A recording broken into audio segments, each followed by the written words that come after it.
친구들과 얘기를 하는데 유독 내 얘기만 묻히는 경우 없으신가요? 고객이나 직장 상사에게 어떤 말을 하는데 그래서 요점이 뭐야? 라고 반문 들은 적 없으신가요? 저 또한 영업을 하다 보니 제한된 시간에 메시지를 전달하고 또 설득해서 원하는 바를 얻어야 하는 경우가 많았습니다. 그래서 말 잘하는 방법 혹은 떨지 않고 말하는 방법 등 여러 가지 책도 읽어보았습니다. 그러나 책을 읽으면 읽을수록 논리적으로 말하는 것은 머리로만 알고 있어도 되는 지식이 아니라는 생각이 계속 들더라고요. 왜냐하면 책을 읽음으로써 머릿속으로는 알겠는데 막상 얘기를 하려니까 잘 안 되는 경우가 참 많았거든요.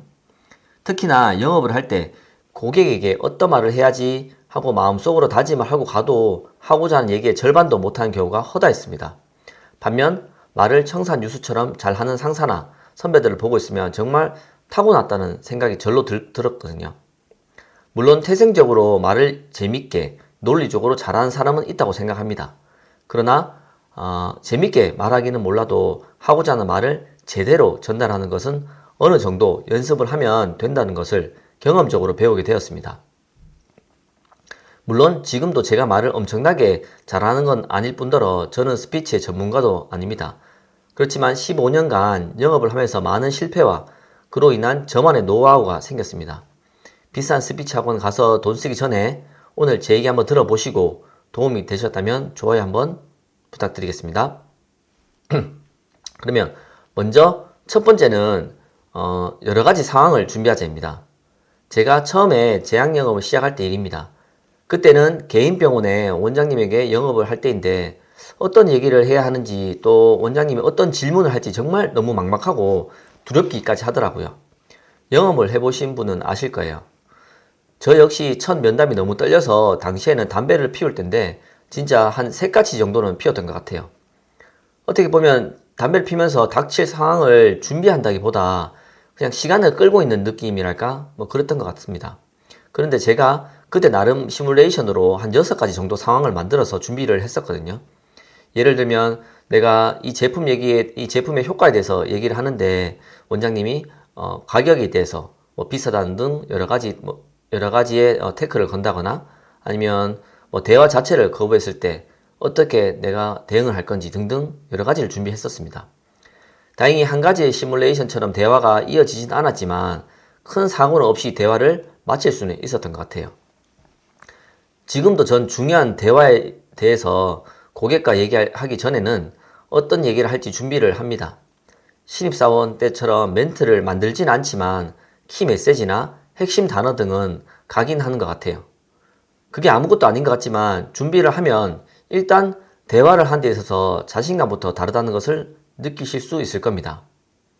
스타 강사 정승재 선생님이 하는 말 중에 떨린다는 것은 연습이 덜 되었다는 거라고 하더라고요. 정말 공감되는 말인 것 같아요. 대화에 있어서 충분히 준비가 되었다면 보다 자신감 있게 말을 할 수 있습니다. 두 번째로 대화를 요약해서 한 문장으로 만들어 보자입니다.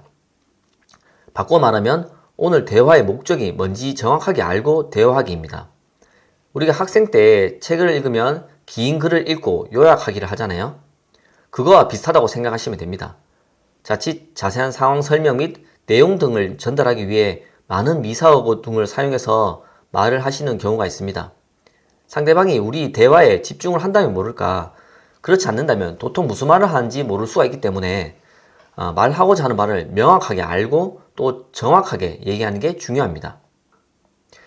그런데 말을 잘 한다는 게 무엇이라고 생각하세요? 앞서 말한 2가지 상황도 매우 중요한 상황입니다. 그러나 제가 15년간 필드에서 느꼈던 조리 있게 말하기보다 더욱 중요한 2가지가 있습니다. 그것은 먼저 그 첫 번째로 얼마나 많은 메시지를 전달하냐도 중요하지만 상대방이 얼마나 나의 말을 가져가냐가 더욱 중요함을 느꼈습니다. 그 말은 내가 뱉은 말을 상대방이 기억해야 한다는 것인데 상대방으로 하여금 가장 기억에 남게 하는 것은 사실 질문입니다. 질문을 함으로써 상대방의 생각이나 니즈를 파악할 수 있기 때문입니다. 두 번째로는 메시지보다 메신저가 중요하다입니다. 이 말은 누가 전달하냐가 어떤 메시지를 전달하냐보다 더 중요하다는 것입니다. 내가 상대방으로부터 신뢰를 가지고 있다면 어떤 메시지를 전달할 때 더욱 상대방이 잘 받아들이는 것 같아요. 다시 말하면 어떤 메시지를 전달하고 싶으면 상대방에게 신뢰를 쌓은 이후에 원하는 말을 하라는 뜻입니다. 그러면 상대방은 보다 높은 확률로 나의 이야기를 들을 수 있을 겁니다. 네, 지금까지 제 얘기 어떠셨나요? 도움이 되셨는지 모르겠습니다. 사회에 나와서 생활을 하다 보면 스몰 토크가 아닌 비즈니스적인 이야기를 할 때가 분명 생기실 겁니다.